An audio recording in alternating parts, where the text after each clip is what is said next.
कहानी की शुरुआत होती है घने जंगल के बीचों बीच एक बड़ी नदी से, जहां जेफ नाम का एक आदमी अपने कुछ साथियों के साथ इसी नदी में आगे की तरफ बढ़ रहा होता है। ये लोग सांपों को पकड़कर उसे शहर में बेचा करते थे, लेकिन आज ये लोग जिस जगह सांप पकड़ने जा रहे थे वो जगह बहुत ज्यादा खतरनाक थी। यहाँ बोट का कैप्टन भी जेफ से कहता है कि जिस जगह तुम लोग जा रहे हो वो जगह श्रापित है और जहरीले सांपों से भरी हुई है, और मैंने सुना है कि वहाँ क्रिम्सन नाम का एक बहुत ही बड़ा एनाकोंडा रहता है। जो भी उस जगह पर जाता है वो एनाकोंडा उसे मार देता है। लेकिन जेफ मुस्कुराते हुए बोट के कैप्टन से कहता है कि बस तुम मुझे वहां तक पहुंचा दो, वहां तुम्हें तुम्हारे पैसे मिल जाएंगे और तुम अपनी बोट को लेकर वापस आ जाना। जेफ सांपों को पकड़ने का एक एक्सपर्ट शिकारी था और आज जेफ खास उस क्रिम्सन एनाकोंडा को पकड़ने के लिए इस जंगल में आया था। कुछ देर बाद ये लोग उस जगह तक पहुंच जाते हैं और यहाँ बोट का कैप्टन जेफ से ज्यादा पैसे मांगने की डिमांड करता है, क्योंकि ये एक बहुत खतरनाक जगह थी और यहाँ तक किसी को पहुंचाना एक बहुत ही बड़ा रिस्की काम था। जेफ भी इनकार नहीं करता और वो जेब से पैसे निकालकर उसे दे देता है। लेकिन जैसे ही बोट का कैप्टन पैसे लेने के लिए दोनों हाथ आगे बढ़ाता है, तब जेफ जानबूझकर पैसे नीचे गिरा देता है, जिसे खुशी खुशी बोट का कैप्टन उठाने लगता है। पैसे उठाने के बाद जब वो मुस्कुराते हुए जेफ की तरफ देखता है, तब जेफ उसके गले में चाकू घोंपकर उसे मार देता है और बेरहमी से उसका गला काटकर नदी के पानी में उसका सिर फेंक देता है। ये सब कुछ नदी के किनारे खड़े जेफ के साथी भी देख रहे थे। जेफ को ऐसा करते देखकर वो दोनों बहुत ज्यादा डर जाते हैं। इसके बाद जेफ अपने दो साथियों के पास आता है और उनसे कहता है कि अगर तुम दोनों ने भी मुझे धोखा देने की कोशिश की तो तुम्हारा भी यही हाल होगा। इसके बाद ये तीनों जंगल में आगे बढ़ते हुए एक जगह पर पहुंचते हैं, जहां उन्हें सांपों की एक बड़ी मूर्ति दिखाई देती है और ये देखते हुए जेफ कहता है तो आखिर क्रिम्सन एनाकोंडा की कहानी सच थी। दूसरी तरफ जेफ के साथियों को बहुत सारे सांप मिल जाते हैं, जिन्हें देखकर वो भी बहुत ज्यादा खुश हो जाते हैं। इसके बाद ये दोनों जल्दी से सभी सांपों को पकड़कर बैग में बंद करने लगते हैं, जबकि जेफ इन छोटे सांपों पर ध्यान नहीं देता और वो इस जंगल के सबसे बड़े सांप, जिसका नाम क्रिम्सन एनाकोंडा है, उसे ढूंढने लगता है। अब इन दो साथियों ने जो सांप कपड़ों के बैग में भर दिए थे, उन सांपों को अकेले एक साथी बोट तक लेकर आता है। वो देखता है कि जेफ ने जिस आदमी का गला काटकर पानी में फेंक दिया था, उसकी सर कटी लाश कुछ दूरी पर पानी में खड़ी है। ये देखकर उसे अपनी आंखों पर यकीन नहीं आया। तभी वो लाश अचानक पानी में डूब गई और तैरते हुए एक बड़ी सी चीज तेजी से उसकी तरफ बढ़ने लगी। वो आदमी डर के मारे तेजी से जंगल की तरफ भागने लगता है, लेकिन तभी बिजली की रफ्तार से एक बहुत ही बड़ा एनाकोंडा उसे जकड़ लेता है। वो एनाकोंडा उस आदमी की बॉडी पर लिपटकर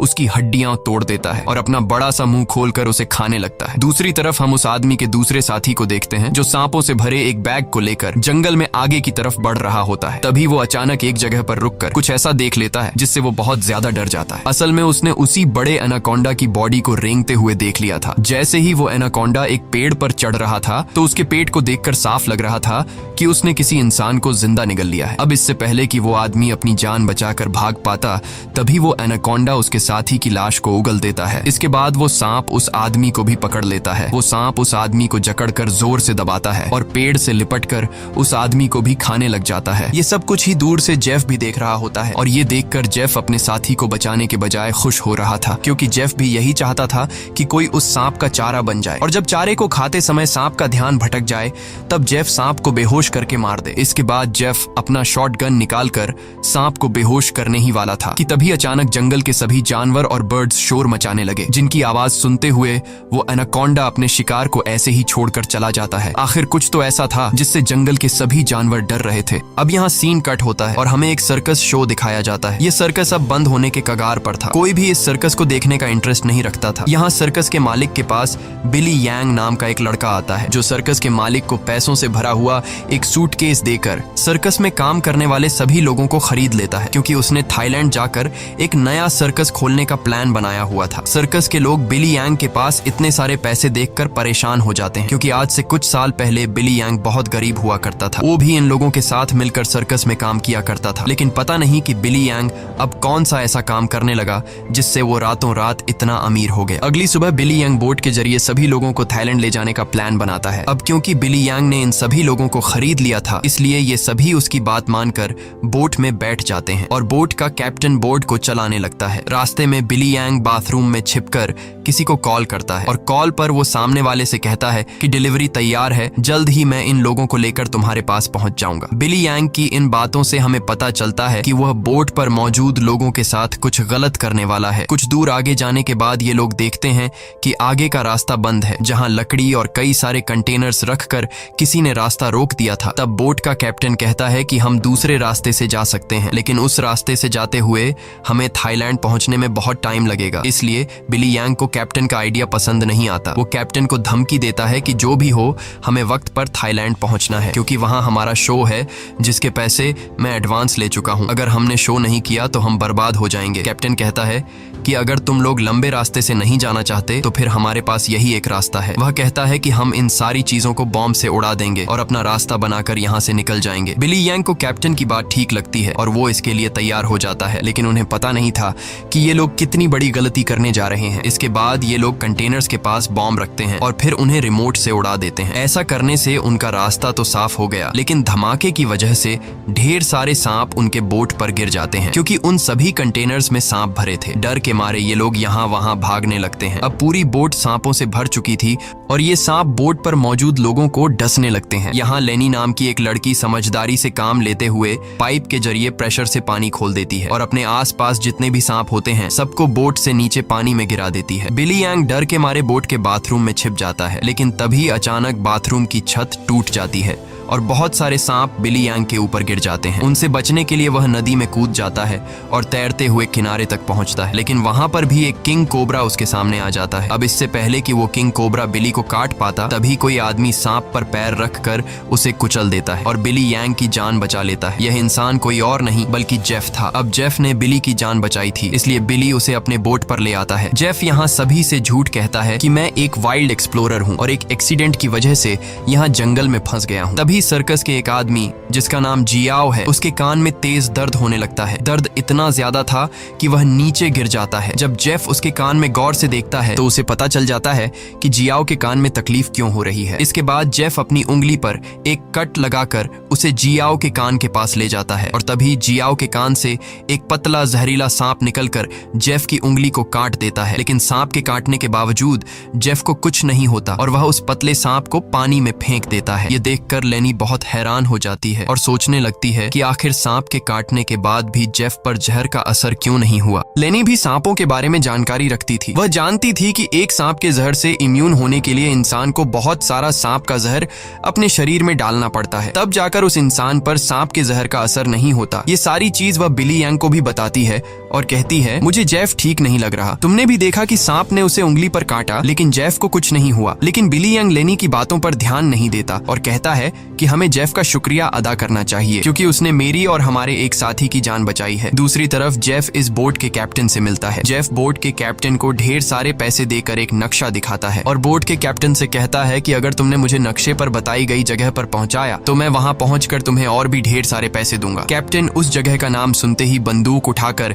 जेफ पर तान देता है। वह कहता है कि अगर दोबारा तुमने वहां जाने की बात की तो मैं तुम्हें गोली मार दूंगा। दरअसल कैप्टन भी उस जगह के बारे में जानता था कि वहां एक बहुत ही खतरनाक क्रिम्सन नाम का एनाकोंडा रहता है। यह सुनकर जेफ वहां से चला जाता है। कैप्टन बोट में बैठकर मछलियां पकड़ने लगता है, लेकिन तभी हम देखते हैं कि कैप्टन जिस फिशिंग रॉड से मछलियां पकड़ रहा था वह फिशिंग रॉड नीचे से कोई जोर से खींचता है, जिसकी वजह से वह फिशिंग रॉड कैप्टन के हाथ से छूटकर नीचे गिर जाती है। अब कैप्टन उस फिशिंग रॉड को उठाने के लिए नीचे झुकता है, लेकिन तभी उसे कोई पानी में नीचे खींच लेता है। दरअसल कैप्टन को किसी और ने नहीं बल्कि जेफ ने पानी में नीचे खींचा था। कैप्टन को मारने के बाद जेफ कैप्टन की बॉडी को उस जंगल में मौजूद एनाकोंडा को बुलाने के लिए चारे के तौर पर इस्तेमाल करता है। कुछ देर बाद सभी कैप्टन को ढूंढने लगते हैं, लेकिन बोट का कैप्टन उन लोगों को कहीं पर भी नहीं मिलता। लेनी को जेफ पर शक होने लगता है कि कहीं जेफ ने उसे मार तो नहीं दिया। वह जेफ से पूछती है कि कैप्टन कहाँ है, लेकिन जेफ कहता है कि मुझे कैप्टन के बारे में कुछ भी नहीं पता। वह यह भी कहता है कि यह जंगल है, यहाँ इंसानों का गायब होना आम बात है। तभी अचानक पूरे जंगल में एक अजीब सा शोर छा जाता है। जंगल के सभी परिंदे और जानवर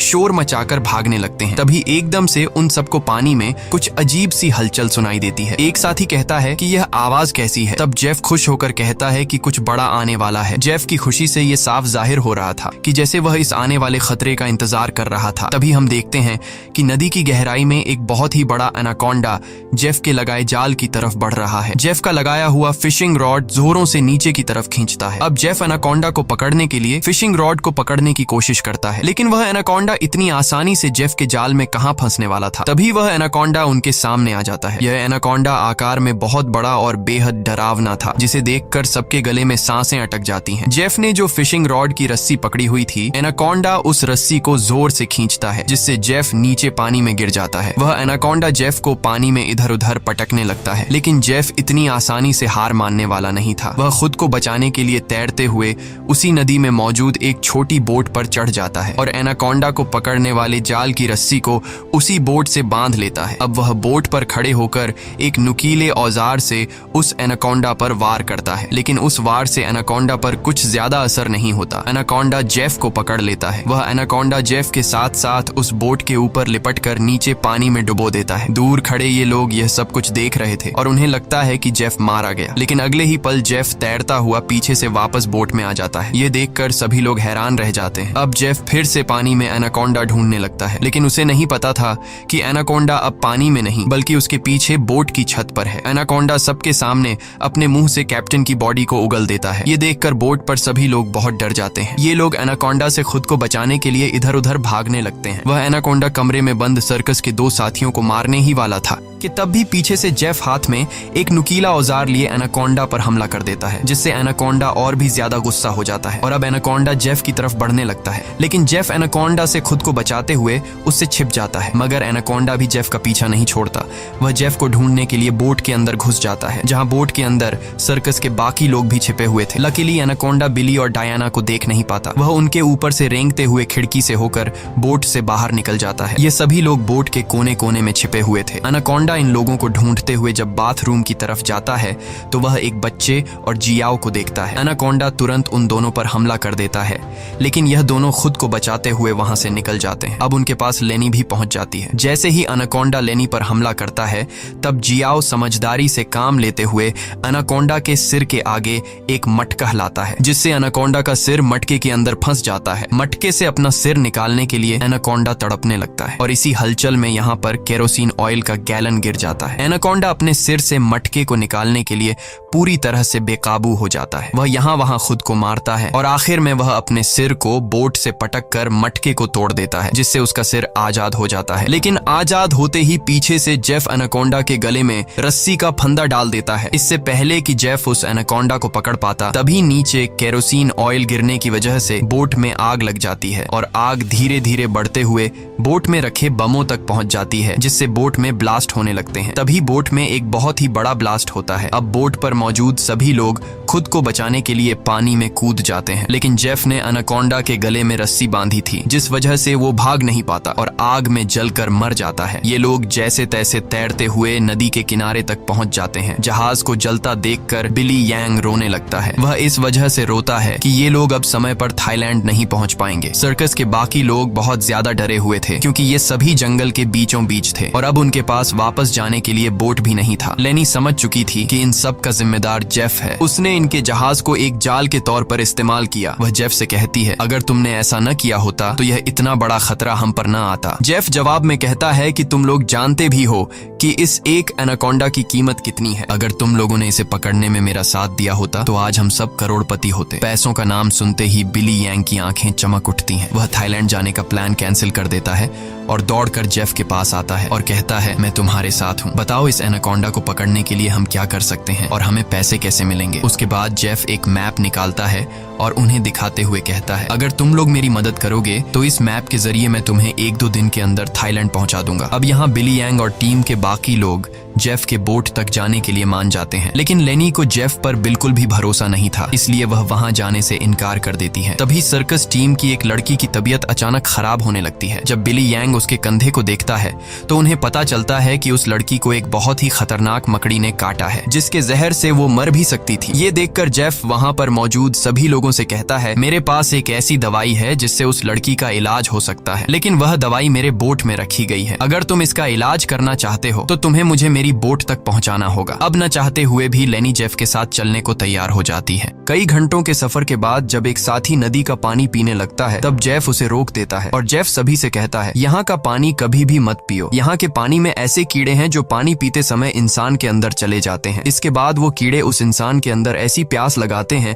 कि वो पानी पीते पीते खुद को नदी में डुबाकर मार देता है। रास्ते में इन लोगों को भूख लग जाती है। तब जेफ पास के पत्थरों से एक सांप पकड़ता है और फिर ये लोग सांप का जहर निकालकर उसे पकाते हैं और उसे खाकर गुजारा करते हैं। इसके बाद ये लोग फिर से अपना सफर जारी रखते हैं। कुछ देर बाद रात हो जाती है। रात को ये लोग पहाड़ के एक सुरंग में रुकते हैं जहाँ ये लोग आग जलाते हैं और जेफ साइड पर बैठा अपनी मैप पर बने हुए एनाकोंडा को देख रहा था। जेफ उस समय के बारे में सोचता है जब वो एनाकोंडा उसके सामने आया था। वो एनाकोंडा जेफ को मारने ही वाला था, लेकिन जेफ समझदारी से काम लेते हुए एक लकड़ी की बॉक्स में खुद को छुपा देता है। वो बॉक्स एक ढलान में रखी हुई थी, इसलिए जेफ बॉक्स को धक्का देकर रगड़ते हुए नीचे नदी तक पहुंच जाता है। अब जेफ इस बॉक्स से खुद को निकालने की कोशिश तो करता है, लेकिन बदकिस्मती से जेफ उस बॉक्स में हमेशा के लिए बंद हो गया और काफी समय तक जेफ उसी बॉक्स में फंसा रहा। इसके बाद ये लोग आते हैं। इन लोगों ने रास्ता खोलने के लिए डायनामाइट लगाकर कंटेनर तोड़ दिए, जिसमें से जेफ बाहर निकल गया और उनके साथ मिल गया। सीन फिर से प्रेजेंट में आता है जहां जेफ इस मैप को देख रहा था। तभी बिली यांग उसके पास आता है और कहता है, तुम उसी एनाकोंडा को पकड़ना चाहते हो ना? जेफ कहता है, हाँ, ये एक बहुत ही बड़ा एनाकोंडा है, एक ऐसा एनाकोंडा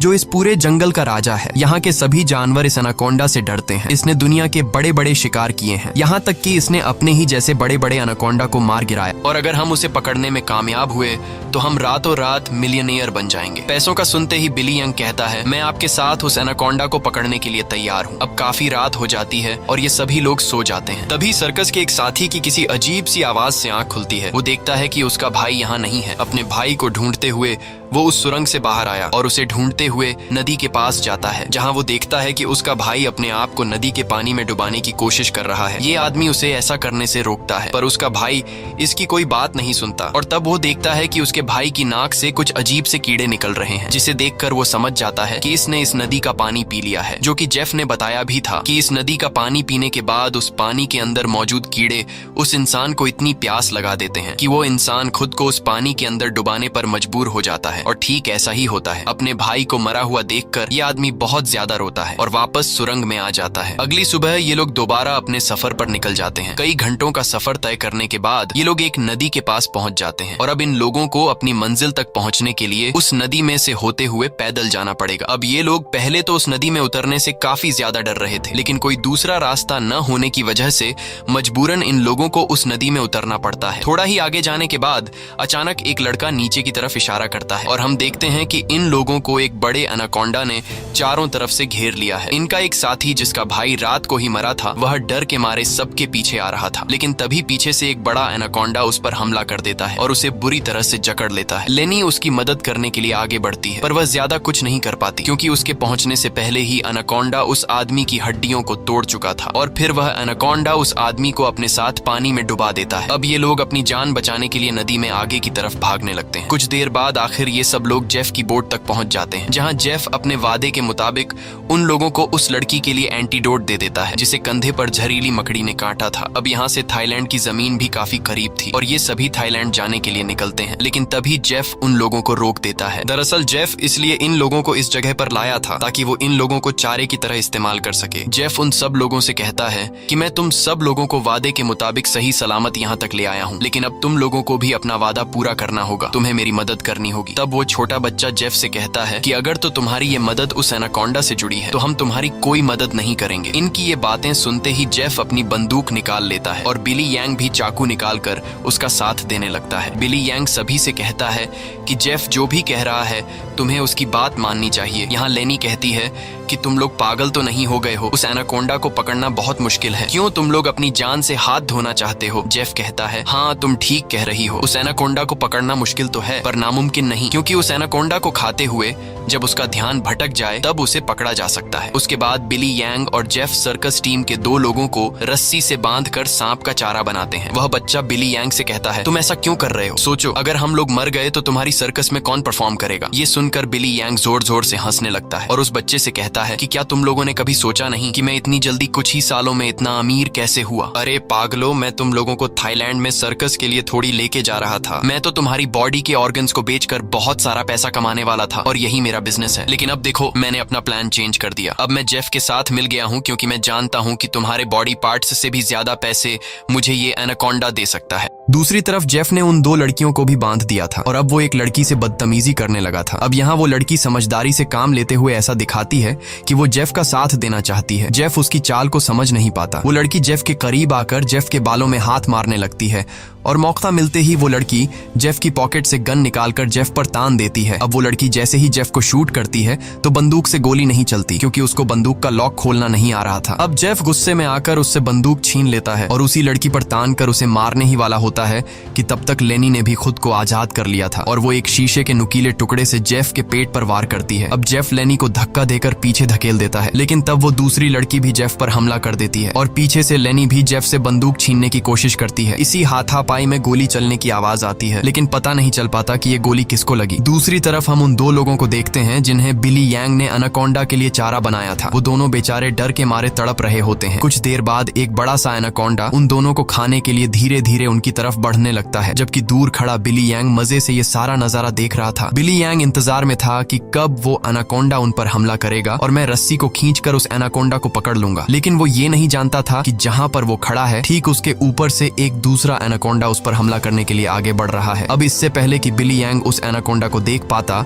वो एनाकोंडा उसके काफी करीब पहुंच जाता है और वो एनाकोंडा बिली यांग पर हमला करके उसे अपने साथ उठाकर ले जाता है और तब बिली यांग के हाथ से रस्सी छूट जाती है, जिससे एनाकोंडा का चारा बने हुए दो लोगों को जाल कवर कर लेता है, जिससे उनकी जान बच जाती है। दूसरी तरफ जेफ उस लड़की को मारने की कोशिश करता है, लेकिन लेनी पीछे से आकर जेफ को एक बड़ी लकड़ी से सिर पर मारकर बेहोश कर देती है। जेफ के बेहोश होते ही ये दोनों भागते हुए अपने दो साथियों के पास पहुंच जाती हैं और उन्हें जाल से आजाद कर लेती हैं। लेकिन बदकिस्मती से जेफ को होश आ गया था और वो उनकी तरफ बढ़ने लगा, लेकिन तभी एक बड़ा सा एनाकोंडा आकर जेफ को ले जाता है। ये लोग अब जल्दी से यहाँ से निकलने की तैयारी करते हैं, लेकिन उनकी एक साथी चलने के लायक नहीं थी क्योंकि जेफ और उन लड़कियों के बीच हाथापाई के दौरान जो गोली चली थी वो गोली उस लड़की को लगी थी। कुछ देर बाद वो लड़की उनकी नजरों के सामने दम तोड़ देती है। अब बचे हुए तीन लोग अपनी जान बचाने के लिए जेफ की बोट में बैठकर नदी से होते हुए यहाँ से निकलने लगते हैं, लेकिन तभी पीछे से जियाओ को कोई चीज लगती है। जब वो कंधे से उस चीज को उतार कर देखता है तो उसे पता चलता है कि ये एक बेहोशी वाला इंजेक्शन है। कुछ ही सेकंड बाद जियाओ बेहोश हो जाता है और जियाओ को बेहोश करने वाला कोई और नहीं बल्कि जेफ ही था, यानी उस एनाकोंडा के हमले से भी वो बच गया था और उसने एनाकोंडा का सिर काटकर उसे मार दिया था। अब जेफ उन तीनों को पकड़कर एनाकोंडा के चारे के लिए बांध देता है और उनके चारों तरफ तेज धार वाली लोहे की तार बांध देता है और साथ में वहां पर खून भी छिड़क देता है, जिसके बाद वो उनके जाल की रस्सी को पकड़कर यहाँ से कुछ दूर खड़ा हो जाता है। कुछ देर बाद कई सारे एनाकोंडास खून को सूंघते हुए उन तीनों की तरफ बढ़ने लगते हैं। ये तीनों बहुत ज्यादा डरे हुए होते हैं और उनको अपनी मौत आंखों के सामने नजर आ रही होती है। ये सभी एनाकोंडास उन तीनों को मारने के लिए उनके काफी करीब पहुंच जाते हैं, लेकिन तभी एक बार फिर से जंगल के सभी जानवर शोर मचाकर भागने लगते हैं और यहाँ पर मौजूद सभी एनाकोंडास भी किसी को देखकर एक एक करके भागने लगते हैं। लेकिन एक एनाकोंडा अभी भी उन तीनों को मारने के लिए रुका हुआ था, पर तभी वहां पर क्रिम्सन एनाकोंडा आ जाता है और वो उस अकेले रुके हुए सांप पर हमला करके उसे एक ही झटके में मार देता है। यहाँ हम उस क्रिम्सन एनाकोंडा को अच्छी तरह से देख पाते हैं, जो साइज में बहुत ही ज्यादा बड़ा और खतरनाक था, जिसे देखकर ये तीनों बहुत ज्यादा डर जाते हैं। लेकिन दूर खड़ा जेफ क्रिम्सन एनाकोंडा को देखकर बहुत खुश होता है। वो एनाकोंडा उन तीनों से लिपटकर अपना बड़ा सा मुंह खोलकर उन तीनों को खाने ही वाला था कि तभी जेफ जाल की रस्सी छोड़ देता है, जिसमें वो एनाकोंडा फंस जाता है। ये एनाकोंडा अपने आप को छुड़ाने के लिए तड़पने लगता है। वो काफी जोर लगाकर खुद को आजाद करने की कोशिश करता है, लेकिन जब वो आजाद नहीं हो पाता तब वो अपने तेज नुकीले दांतों से जाल की रस्सी काटकर खुद को आजाद कर लेता है। लेकिन अभी भी जाल की रस्सी उसके बॉडी में फंसी हुई थी, इसलिए जेफ रस्सी को मजबूती से पकड़कर उसे पकड़ने की कोशिश करता है, पर जेफ एनाकोंडा की ताकत का मुकाबला कहां कर सकता था। जेफ उसे पकड़ने की कोशिश में दो पेड़ों के बीच फंस जाता है और अब वो उन पेड़ों से बाहर निकल नहीं पाता और मौके का फायदा उठाते हुए वो क्रिम्सन एनाकोंडा जेफ की तरफ बढ़ने लगता है और जेफ को पकड़कर बुरी तरह से जकड़ने लगता है। ये तीन लोग भी अपनी आंखों से ये सारा नजारा देख रहे थे और डर के मारे जल्दी जल्दी से खुद को छुड़ाने की कोशिश करते हैं, क्योंकि उन्हें पता था कि जेफ के बाद उनकी बारी है। ये लोग खुद को छुड़ाने का हर मुमकिन तरीका अपनाते हैं, लेकिन ये लोग उस जाल से निकल नहीं पाते। तभी वो छोटा लड़का अपने आप को बचाने के लिए अपने दांतों से जाल की रस्सी काटने में लग जाता है और काफी कोशिश के बाद वो रस्सी का कुछ हिस्सा काट लेता है। अब थोड़ी ही रस्सी बची थी, इसलिए वो अपने दांतों की पूरी ताकत लगाकर रस्सी को काटने लगता है, जिससे उसके दांतों से खून आने लगता है। यहाँ क्रिम्सन एनाकोंडा जेफ को बुरी तरह से जकड़ लेता है और वो जेफ को दबाकर उसकी हड्डियां तोड़ने लगता है, जिसके बाद वो क्रिम्सन एनाकोंडा जेफ को भी जिंदा निगल लेता है। दूसरी तरफ वो बच्चा अपने दांतों से रस्सी तोड़ने में कामयाब हो जाता है और वो उन दोनों को भी आजाद कर लेता है और ये लोग नदी की तरफ भागने लगते हैं। लेकिन जेफ को मारने के बाद अब वो क्रिम्सन एनाकोंडा उनके पीछे पड़ जाता है। ये दोनों एक पेड़ के पीछे छिप जाते हैं, जबकि वो बच्चा एक लकड़ी के बॉक्स के अंदर खुद को छिपा लेता है। पर एनाकोंडा उसे देख लेता है और अब वो एनाकोंडा धीरे धीरे उस बच्चे की तरफ बढ़ने लगता है। बच्चा पूरा जोर लगाकर उस कंटेनर से बाहर निकलने की कोशिश करता है, लेकिन उस कंटेनर के दूसरी तरफ का दरवाजा बंद था। वो बच्चा चिल्लाकर उन दोनों से मदद के लिए पुकारता है और वो एनाकोंडा भी अब बच्चे के काफी करीब आ चुका था। अब इससे पहले कि एनाकोंडा उस बच्चे को मार पाता, तभी बाहर से जियाओ कंटेनर का दरवाजा तोड़कर उस बच्चे को बचा लेता है। अब ये तीनों फिर से अपनी जान बचाने के लिए एनाकोंडा से भागने लगते हैं, लेकिन ये पूरा जंगल उसी एनाकोंडा का था। इस जंगल में होते हुए ये लोग उससे बचकर नहीं जा सकते थे, इसलिए ये लोग एक पेड़ के पीछे छिप जाते हैं। पर तभी कुछ दूरी पर वो एनाकोंडा उन्हें देख लेता है। उन्हें देखते ही वो एनाकोंडा तेजी से उनकी तरफ आने लगता है। ये लोग खड़े होकर अपनी मौत का इंतजार करने लगते हैं, क्योंकि ये लोग जान चुके थे कि अब उनकी जान नहीं बच पाएगी। पर जैसे ही वो एनाकोंडा अपना बड़ा मुंह खोलकर उन पर हमला करता है, तभी एक मजबूत लोहे की नुकीली तार से उसका सिर बीच से कट जाता है। ये नुकीली तार असल में जेफ ने बिछाई थी, जिससे क्रिम्सन एनाकोंडा का खात्मा हो जाता है। ये लोग यकीन नहीं करते कि उनकी जान बच गई और ये लोग काफी देर तक उसकी बॉडी को देखते रहते हैं और फाइनली ये लोग जल्दी से उस जंगल को छोड़कर यहाँ से निकल जाते हैं। इसी के साथ ये कहानी खत्म हो जाती है। अगर आपको ये वीडियो अच्छी लगी हो तो हमारे चैनल को सब्सक्राइब और वीडियो को लाइक जरूर कीजिएगा।